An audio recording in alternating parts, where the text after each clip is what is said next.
আসসালামু আলাইকুম। আজ ২১ আগস্ট ২০২৫ খ্রিস্টাব্দ, ৬ ভাদ্র ১৪৩২ বঙ্গাব্দ, ২৬ সফর ১৪৪৭ হিজরি, বৃহস্পতিবার।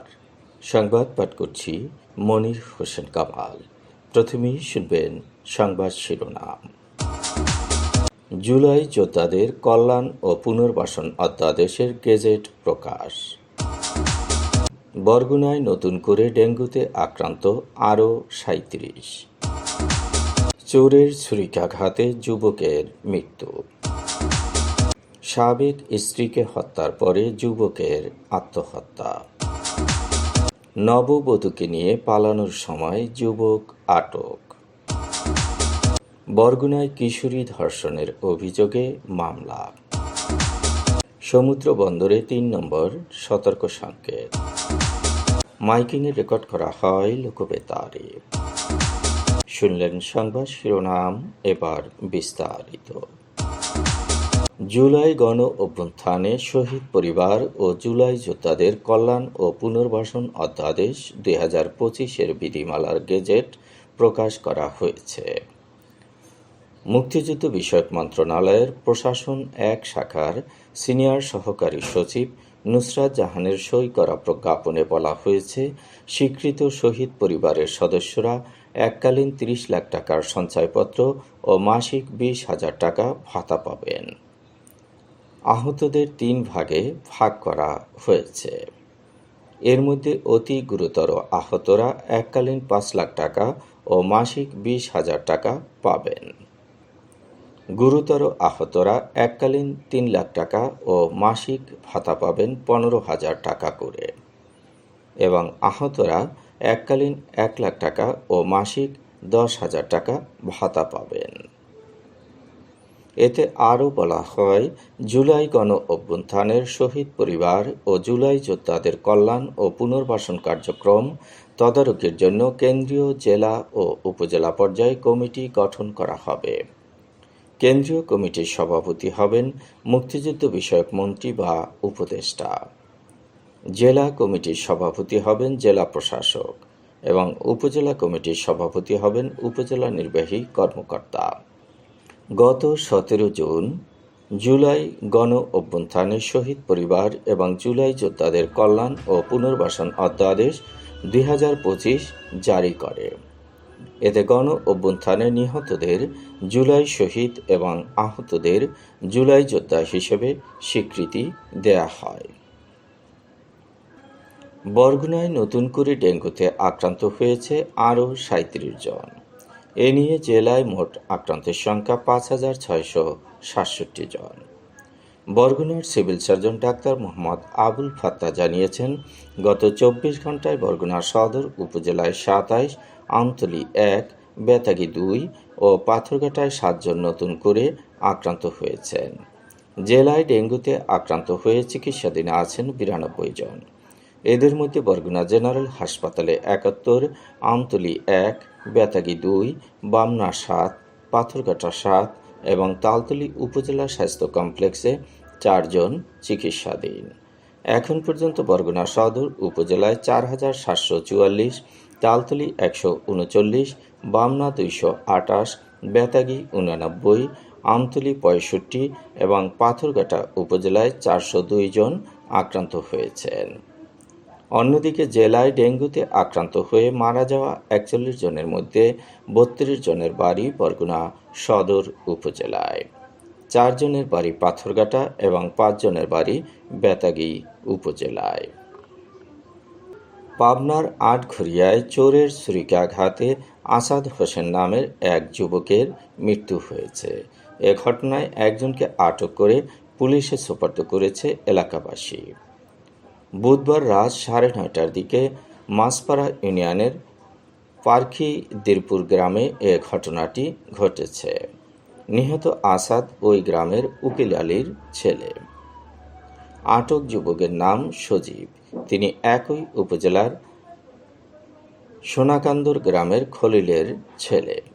বুধবার রাতে আসাদের ঘরের জানালা দিয়ে চোরের দল মোবাইল ফোন চুরি করে পালিয়ে যাচ্ছিল। এ সময় আসাদের স্ত্রী চিৎকার দিলে তিনি দৌড়ে এসে এক চোরকে ধরে ফেলেন। তখন চোরের দল ধারালো অস্ত্র দিয়ে তাকে এলোপাতাড়ি ছুরিকে আঘাত করলে ঘটনাস্থলেই তার মৃত্যু হয়। ঘটনার পর স্থানীয়রা ধাওয়া করে চোর দলের সদস্য সজীবকে আটক করে পুলিশে সোপর্দ করেছে। ঢাকার ধামরাইয়ে সাবেক স্ত্রীকে কুপিয়ে হত্যার পর বিষপানে আত্মহত্যা করেছে এক যুবক। নিহত পিঙ্কি আক্তার স্থানীয় আনসার আলীর মেয়ে। তার সাবেক স্বামী বদরুদ্দিন একই উপজেলার পাথুলি এলাকার ইনসান আলীর ছেলে। 4 বছর আগে পিঙ্কি ও বদরুদ্দিনের বিয়ে হয়। তাদের 3.5 বছরের একটি সন্তানও রয়েছে। পারিবারিক কলহের কারণে গত এপ্রিল মাসে তাদের বিবাহ বিচ্ছেদ হয়। এরপর থেকে দুজনের মধ্যে কোনো যোগাযোগ ছিল না।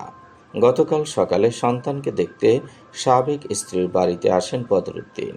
এ সময় কথা কাটাকাটির এক পর্যায়ে তিনি ধারালো অস্ত্র দিয়ে পিঙ্কি আক্তারকে এলোপাতাড়ি কুপিয়ে হত্যা করে। পরে বদরুদ্দিন নিজেও বিষপানে আত্মহত্যা করে। বরিশালের মুলাদীতে নববধূকে নিয়ে পালানোর সময় রবিন সর্দার নামে এক যুবককে আটক করেছে এলাকাবাসী। রবিন পাঠামারা ইউনিয়নের চর আলিমাবাদ গ্রামের জামাল সর্দারের ছেলে। তিনি সিলেটের সুনামগঞ্জে একটি বিরিয়ানির দোকানে চাকরি করেন। গত 26 জুলাই তানজিলার বিয়ে হয়। 5-6 দিন আগে তিনি বাবার বাড়িতে বেড়াতে আসেন। গত 31 জুলাই টিকটকের মাধ্যমে চর কালেখান ইউনিয়নের কায়েতমারা গ্রামের কালাম ওরফে কালু হাওলাদারের মেয়ে তানজিলা আক্তারের সঙ্গে রবিনের পরিচয় হয়। মঙ্গলবার রাত 8টার দিকে পালানোর সময় তাদেরকে আটক করা হয়। বরগুনায় বাঘ প্রতিবন্ধী কিশোরীকে ধর্ষণের অভিযোগে 2 জনের বিরুদ্ধে ট্রাইব্যুনালে মামলা করেছেন কিশোরীর মা। গতকাল বরগুনার নারী ও শিশু নির্যাতন দমন ট্রাইব্যুনালের বিচারক ও জেলা জজ লাইলাতুল ফেরদৌস মামলাটি গ্রহণ করে বরগুনা থানার ওসিকে এজাহারভুক্ত করার নির্দেশ দিয়েছেন। মামলার প্রধান আসামি হলেন তালতলী উপজেলার নলপুনিয়া গ্রামের কুদ্দুস হাওলাদারের ছেলে নজরুল ইসলাম ও বরগুনা সদর উপজেলার মনসাতলী গ্রামের আব্দুল কাদেরের ছেলে শামীম হোসেন। আসামিরা মামাতো ফুফাতো ভাই। কিশোরী ও শামীম প্রতিবেশী। শামীমের সহযোগিতায় তার ফুফাতো ভাই নজরুল গত 9 আগস্ট প্রতিবন্ধী কিশোরীকে বিয়ের প্রতিশ্রুতি দিয়ে ধর্ষণ করে। মাইকিংয়ে রেকর্ড করা হয় লোকবেতারে। সুমধুর ও সুস্পষ্ট কণ্ঠে মাইকিংয়ের জন্য লোকবেতারের বিকল্প নেই। লোকবেতারের সাউন্ডপ্রুফ স্টুডিওতে করা হচ্ছে গান ও নাটকের রেকর্ড। সেই সাথে লোকবেতারের নামমাত্র টাকায় প্রচার করা হচ্ছে বিজ্ঞাপন। 15 সেকেন্ডের বিজ্ঞাপন প্রচারিত হচ্ছে মাত্র 500 টাকায়। 30 সেকেন্ডের বিজ্ঞাপন 1000 টাকা, 45 সেকেন্ডের বিজ্ঞাপন 1500 টাকা আর 1 মিনিটের বিজ্ঞাপন প্রচার করা হয় মাত্র 2000 টাকায়। নির্ধারিত টাকার বিনিময়ে প্রতিদিন কমপক্ষে 5 বার করে পুরো 1 মাস বিজ্ঞাপন প্রচার করা হবে। মাইকিং ও বিজ্ঞাপনের জন্য যোগাযোগ করবেন 0-17755664445 নম্বরে। এবারে শুনবেন আবহাওয়ার খবর।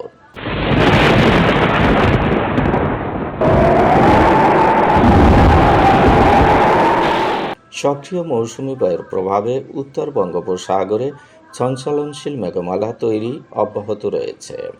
মৌসুমি বায়ু বাংলাদেশের উপর মোটামুটি সক্রিয় ও উত্তর বঙ্গোপসাগরে প্রবল অবস্থায় রয়েছে। চট্টগ্রাম, কক্সবাজার, মোংলা ও পায়রা সমুদ্র বন্দরকে 3 নম্বর স্থানীয় সতর্ক সংকেত দেখাতে বলা হয়েছে। উত্তর বঙ্গোপসাগর ও গভীর সাগরে অবস্থানরত মাছ ধরার নৌকা ও ট্রলারকে পরবর্তী নির্দেশ না দেওয়া পর্যন্ত উপকূলের কাছাকাছি এসে সাবধানে চলাচল করতে বলা হয়েছে। রংপুর, রাজশাহী, ময়মনসিংহ, ঢাকা, খুলনা, বরিশাল, চট্টগ্রাম ও সিলেট বিভাগের অধিকাংশ জায়গায় অস্থায়ীভাবে দমকা হওয়া সহ বিদ্যুৎ চমকানো বা হালকা থেকে মাঝারি ধরনের বৃষ্টি বা বজ্রসহ বৃষ্টি হতে পারে। আজ দেশের সর্বোচ্চ তাপমাত্রা ছিল রাজশাহীতে 35 ডিগ্রি সেলসিয়াস এবং সর্বনিম্ন তাপমাত্রা ছিল নিকলিতে 24.8 ডিগ্রি সেলসিয়াস। বরগুনার সর্বোচ্চ তাপমাত্রা 29 ডিগ্রি সেলসিয়াস, সর্বনিম্ন 24.9 ডিগ্রি সেলসিয়াস। আগামীকাল সূর্যোদয় হবে ভোর 5:37।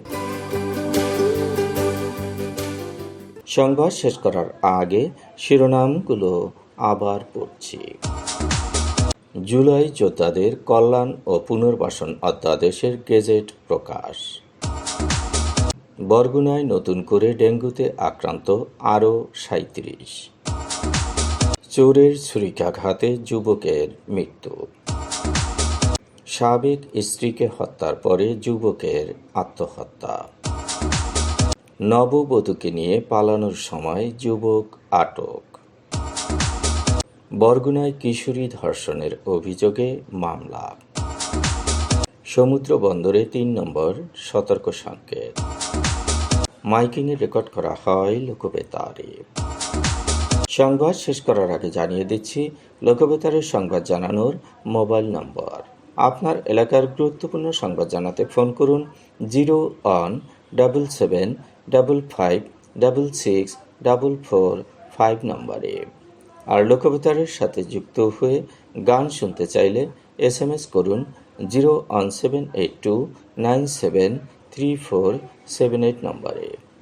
মোবাইল করবেন 01959438545 নম্বরে। বিশ্বের সব জায়গা থেকেই শুনতে পারবেন লোকবেতার। লোকবেতার fm.org ওয়েবসাইটের মাধ্যমে শুনুন সরাসরি অনুষ্ঠান। সংবাদ পাঠ এখানেই শেষ করছি।